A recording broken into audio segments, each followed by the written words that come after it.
Aloha, it's Kiana, and here are today's top Hawaii headlines from the editors at the Honolulu Star-Advertiser. Also, huge mahalo to Logans Drugs Hawaii for sponsoring the show. Head on over to your neighborhood Logans Drugs for all your shopping needs. Honolulu police have arrested a 21-year-old man after a Thursday night shooting near Thomas Square left 3 people in the hospital. Police said the man shot multiple times at 2 teenagers, ages 15 and 17, and a 20-year-old man during a fight shortly before 9 o'clock. A witness attempted to chase the suspect, but the person was allegedly assaulted by 2 other males, ages 17 and 18, and sustained a possible minor concussion. The 20-year-old shooting victim was taken to a hospital in critical condition. The 2 teenage victims were transported to a hospital in serious condition. All 3 have improved and are now stable. Officers arrested the alleged gunman near South King and Pensacola Streets just after 9:20 Thursday night on suspicion of second-degree attempted murder. The 2 assault suspects were also arrested on suspicion of third-degree assault. The 18-year-old man was released after posting $500 bail, and the juvenile was released pending investigation. Police said the 3 suspects know each other, but it's not clear if they know the shooting victims. 83 Hawaii public schools will offer free meals over the summer to students 18 years old and younger. Beginning in early June, the Seamless Summer Option program will serve meals at select schools Monday through Friday, the State Department of Education said. Students do not have to be enrolled at a participating school to be served. Summer meals are available only for on-campus dining, the standard that was used before the COVID-19 pandemic. That means grab-and-go container meals will not be offered. Special diet accommodations are being accepted, and families can email specialdiets@k12.hi.us with request. Meals will not be served on King Kamehameha Day on June 10th and Independence Day on July 4th. The Seamless Summer Option program is funded by the U.S. Department of Agriculture and was established to ensure that children receive nutritious meals during the summer months.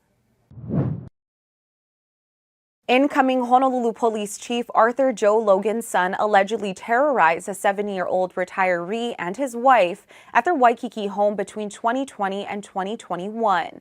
36-year-old Zane Michael Batsalona Logan and his ex-girlfriend, 41-year-old Leanne Jules Brandt, brought violence to the doorstep of Lawrence W. Boyd, a retired University of Hawaii faculty member.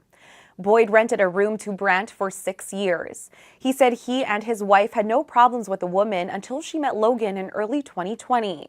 Boyd said Logan assaulted Brandt multiple times near his condo and on one occasion broke the building lobby's glass door. Logan also allegedly confronted and threatened Boyd.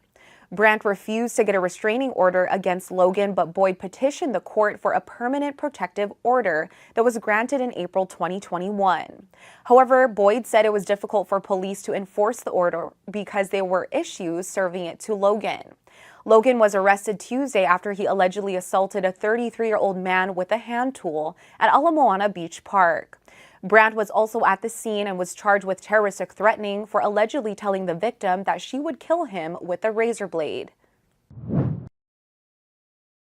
More details today about Tuesday's mass shooting at Robb Elementary School in Uvalde, Texas.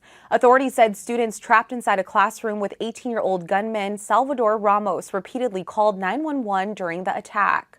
One begged to please send the police now, as nearly 20 officers waited in a hallway for more than 45 minutes. Another said she covered herself with a friend's blood and pretended to be dead while waiting for help to arrive. Stephen McCraw is head of the Texas Department of Public Safety. He said that the commander at the scene believed that Ramos barricaded himself inside adjoining classrooms and that children were no longer at risk. McCraw said it was the wrong decision. Authorities have provided conflicting information about the 90 minutes between the time Ramos entered the school and when U.S. Border Patrol agents unlocked the classroom door and killed him. McCraw today said there was a barrage of gunfire shortly after Ramos entered the classroom, but those shots were sporadic for much of the 48 minutes when officers waited in the hallway. He said investigators don't know if any children died during that time. Ramos killed 19 children and 2 teachers in the massacre. His motive is still unclear. Michelle Wie West is stepping back from playing as a full-time professional golfer on the LPGA Tour. The 32-year-old Punahou alumna made the announcement in an Instagram post on Thursday. While she didn't say retirement, Wie West told Golf Week that after next week's U.S. Women Open at Pine Needles in North Carolina, the only event she is committed to is next year's Open at Pebble Beach. Wie West burst onto the Hawaii golf scene in 2001 at the age of 11, when she became the youngest winner of the Hawaii State Women's Golf Association Stroke Play Championship and the Jenny K. Wilson Invitational. She won the U.S. Women's Amateur Public Links Championship at 13, played in her first LPGA Tour event in 2002, and turned pro in 2005. After her first win at the Lorena Ochoa Invitational in 2009, Wie West racked up 4 more titles during her LPGA career. She attended Stanford University while playing on tour and earned a degree in communications in 2012. Wie West and husband Johnny West welcomed daughter McKenna in 2020. She made her last appearance in the Hilton Grand Vacations Tournament of Champions in January and has over $6.8 million in career earnings. For more on these stories and all the latest headlines, subscribe to the Honolulu Star-Advertiser. Visit Hawaii's top source for breaking news online at staradvertiser.com and download the Star-Advertiser mobile app. Mahalo, have a great Memorial Day weekend, and we'll see you back here on Tuesday.